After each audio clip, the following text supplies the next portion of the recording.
Welcome to in-depth segment of News Sites. Me, Ahmad Anush, with this segment today.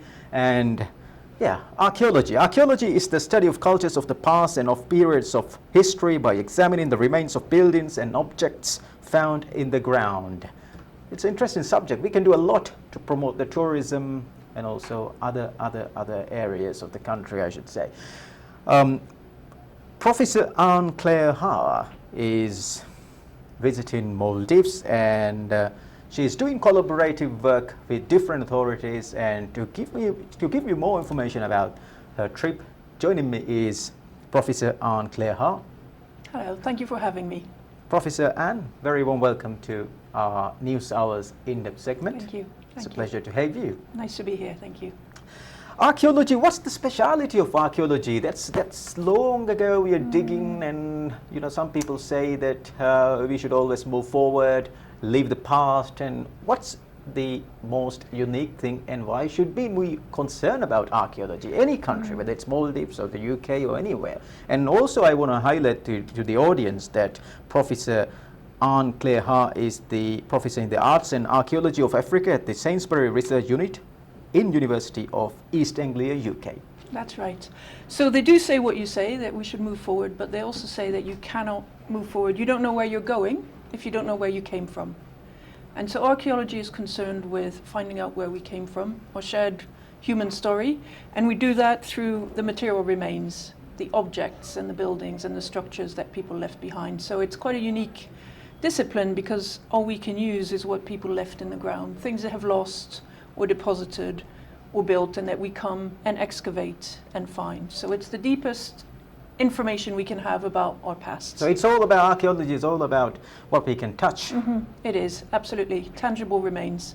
And in a country like the Maldives, most often this will be things like pottery or metal, because as you know, people until very recently lived in houses which were probably made of palm and wood and things that do not last over the long time period. What's your visit all about this time? You have, as far as I know, you have visited a couple of times to Maldives. Yes, What is this visit all about? It's been a very interesting 5 or 6 years for me. I was lucky enough to get a large research project funded by the Leverhulme Trust in the UK. And this allowed me to come and do 3 years of work in the Maldives over short field seasons and to have a team with me. The present visit builds on that longer research, and now what we're doing is really trying to think, how can this archaeological knowledge be of use to the Maldives and to the development of a new kind of tourism for the Maldives? So basically this trip is very much related to tourism. Yes, we think that the current interest in Maldivian heritage is really promising. My former PhD student is now an archaeologist in heritage, Dr. Haour. And we're very encouraged by the interest of everybody in promoting the heritage of the Maldives. And we think that it's all very well to sell your tourism on the basis of lovely beaches, which you have, but also the history is very important. So this trip is, you have met many people so far, right? Yes, I have a couple of meetings ongoing still, but I've been meeting with government policy advisors, ministers, and very importantly with the local communities on the islands on which we work, because we want to find out what they would think. So this useful. is part of this current trip right now. You're in the Maldives. This about a special project. It is, and it was funded by my university, University of East Anglia, in recognition of the fact that this archaeological research can be very useful to countries around the world. So what are the details of current research you're doing? So we're looking at how you could develop a site as a tourist resort. You probably know about the very nice Buddhist remains that you have throughout the Maldives. Some of these could be developed. Your mosques, of course, are in the process, we hope, of being listed by UNESCO. And these are all things that people are interested in. Maldivians, it's important for them, and outsiders also. And you have some very important history here that people tend not to be aware of. So we'd like to promote that by encouraging people to visit these past sites and understanding the history of the Maldives. So that's how the tourism can be developed. Yes, and it's more sustainable. How about the past trips that you visited Maldives? In the past, so I did come as a tourist as well, and I very much enjoyed visiting the resort, but I also enjoyed seeing Malé and understanding a bit more about how the Maldives function within the Indian Ocean, for instance. So the current trip has been very much about thinking what might be interesting for a tourist to come here and understand how Maldivian culture is actually quite global and international. And the trade that we can see archaeologically is with many, many countries. And in my recent lecture at Maldives National University, I showed a map which illustrates all the provenances of all the finds that we've made. So far from the visits that you visited, couple previous visits and also the current visit, you have any record or writing of those, what you found, and also about the research you did? Yes, we've published, together with my team, we've published 2 or 3 articles. Dr. Jaufar is the correspondent for Haour, so she writes regular updates, and we're in the process of writing a book on our work in Kinolas, which is in Ra Atoll. And they say that's the island Ibn Battuta first visited when he came to Maldives, so it's quite well known. What's the most special thing about you notice in the Maldives, the Maldives? Well, it's very interesting how interested people are in their past. I mean, this is common to many countries I've visited, but not every country. And it's so nice when we get welcomed by the local community to say, you've done a great thing to let us understand where we come from and to bring to light these remains. What have you found about the past?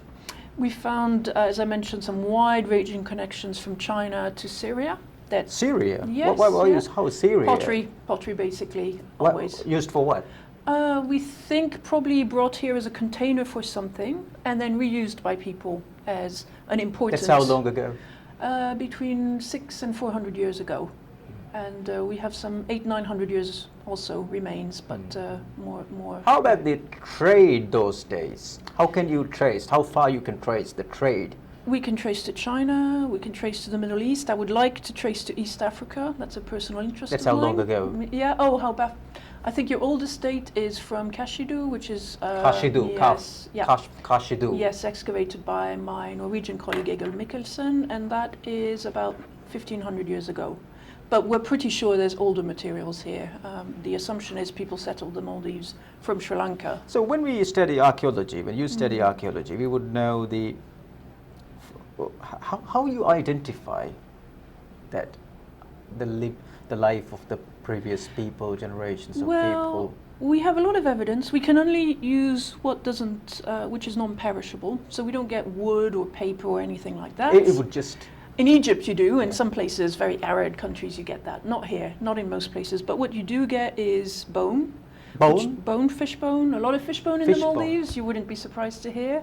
So you can find out what people ate. You get charcoal, so you can find out what kind of seeds and fruits they were consuming. But that's long ago, right? Oh yes, you can, in the right circumstances, these things can last thousands of years.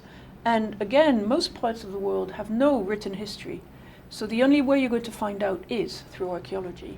And this is the material remain that you have underground. How can you know by looking at an object, or a bone or the whatever, that this is dating back to like long ago?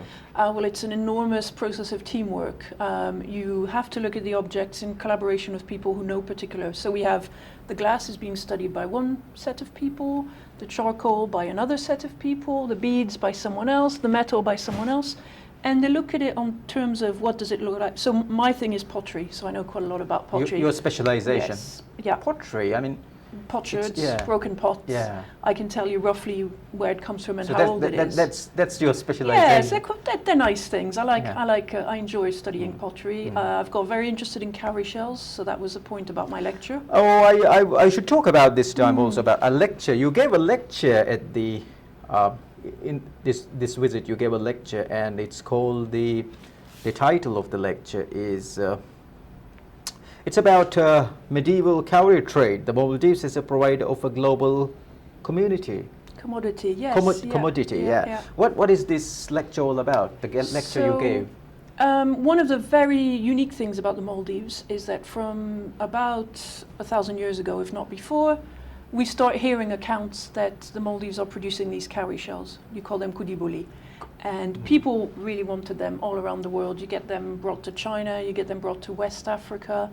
And the Maldives really seemed to have built its early wealth on the export of this little shell, which is an animal which lives in the Maldives quite happily, and then people would capture it and kill it and then export its shells around the world. And so the lecture was using cowries as an illustration of the global reach of the Maldives. So Maldivians is a trade instead of cash that you're saying we use that. It depends. Another interesting thing about the cowrie shell is that it was used in different ways throughout the world. So in some places it was a very important ritual offering. In some places, as you say, it was currency. In other places it was used as ballast. And we have, again, Imbatuta, who says very clearly, and this is a fascinating piece of writing, he's here in 1344 AD, and he says the cowrie shells from the Maldives, they go to Bengal and we get rice in exchange, they go to Yemen as ballast, and then he saw the same things in West Africa, and he said they were worth 300 times more in West Africa compared to the Maldives. So someone was making a lot of money exporting these. I wonder that how at the extent of the cowrie shells?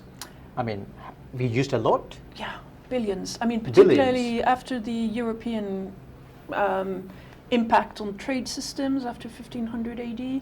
So you're talking about the Maldives how long ago? So my key period of interest, I would say, is the Islamic period prior to the arrival of the Europeans. That is 1500 AD, so 500 years ago. 500 years Yeah. ago. I'm interested in what happened before then. Now, once the Europeans arrived, they really developed this trade in absolutely enormous way, and billions So of how shells.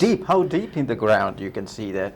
I mean, the archaeologically? yeah. Oh, well, the Maldives is very easy shallow, to be yeah. an archaeologist here because it's only about this deep. Yeah. In other parts of the world I have worked, you have like 3 or 4 meters. 4 meters you have to dig. Yeah, which is quite tiring and also a bit dangerous. So Maldives it's easy to It is do your work. easy, and you have water quite soon, so you're limited to about 70, 80 centimeters. But it's a very interesting set of evidence, I have to say, and the ceramics, the pottery is so diverse. It's really quite remarkable when you have all of this in front of you, and which reflects people moving through the world several centuries ago. Right. And also I should talk about today, we have some more time. I would like to talk about the tourism and archaeology. How as a country we can promote the tourism sector via archaeology, I should say. It's a very good question because I think the branding of the Maldives has very much... It's yeah. been about getting away from it all. And also Maldives is known for a luxury yeah. destination. So the Maldives, the tourism industry is a luxury travelers, sun, sand and sea, as you know. Yeah. So how can we incorporate the archaeology into this? It seems to me you've got an increasing interest. You've got the guest house business developing. Yeah. You get more and more independent tourists. This is a different kind of audience. It doesn't mean you stop. For the budget travelers. Yes, so, yeah. but they also, I think, are quite interested in learning about the culture. That's why they want to go onto the inhabited islands and stay on an inhabited island. Rather than a resort exclusively yeah. only for the travelers. Exactly. So guest houses, the local tourism, under the local tourism, Maldives has got many guest houses. And so potentially the resorts might be interested also in visiting cultural... Like example, do a gallery in every resort about archaeological objects You displayed. did have an example at Loama Mamigili. They had a museum which was sort of a sub-branch of the Department of Heritage in this resort, and they had a museum curator, and this was lovely. It was one of the only resorts where you could actually see this kind of which material. resort? Loama Mamigili, but I think it okay. stopped operating under those premises. Okay. Yeah. But I think there's an increased interest in that, and certainly the people we talk to in the communities, they think the independent travelers are the ones that are going to be interested in coming, and they would like us to develop a little museum on the site we've been working at, so that people can come and see. The nice thing about archaeology, it's tangible stuff, you know? The things that we can touch. Exactly. Sometimes you put them in a case so people can't touch them, but still, you have that thing that someone 700 years ago touched, and you take it out of the earth. So how about the human remains, example, the bones? Yeah. But bones would stay for a long time, right? They would, yeah. I mean, if in proper conditions, as we know from our colleagues who study early human origins, you know, it could be millions of years. Not the case in the Maldives because the settlement appears more recent. We tend to avoid burials because the community doesn't necessarily want us to excavate, particularly if they're Islamic. We try and stay away from them, but there are a lot of burials in the Maldives. And throughout the world, people want to learn the culture. Archaeology is, we can say, a group of culture, right? It is, yes. Heritage or culture, Yeah. yeah. And Maldives has got a specialized ministry. Yes. Yeah, culture and heritage ministry, arts, culture and heritage ministry. So you met also many people, and you're doing collaborative works with them also, right? Yes, from the start it's been through the Department of Heritage. As you know, last November a new ministry was created, as you just said, Arts, Culture and Heritage. So heritage is getting more and more prominence. From the beginning we signed a memorandum of understanding. I mentioned Dr. Jalfour, she was a student with me at the University of East Anglia on secondment from Heritage, and she's now obtained her PhD. So she's the first professional Maldivian archaeologist. Yeah, so it's a very fruitful visit, I would say. Yes, I've very enjoyed it. Let's a little bit talk about the work that you do in the University of East Anglia. As a professor in the arts and archaeology of Africa. So that means you're specialized in Africa. Yes, I was expecting that question. Yeah. The reason I became so interested in the Maldives is because of the cowrie shells. Because in the part of Africa I know best, West Africa and the Republic of Benin, cowrie shells still now are very important. And I mentioned there was an early trade. I mean, 1500 years ago, people were moving shells across the Sahara, several weeks of travel on a camel, so that the consumers in West Africa could get access to cowrie shells. So anybody who works in Africa knows that cowries are very important to the local communities. So you work in the university, even though you would teach theory or write on giving presentations, but this subject, archaeology, is very much about a very practical work. Yeah, we teach across disciplines. I have masters and PhD students, and we teach anthropology, archaeology, and museums, so artifacts. So we talk to our students about objects, be they from archaeological sources or from contemporary societies or in museums today.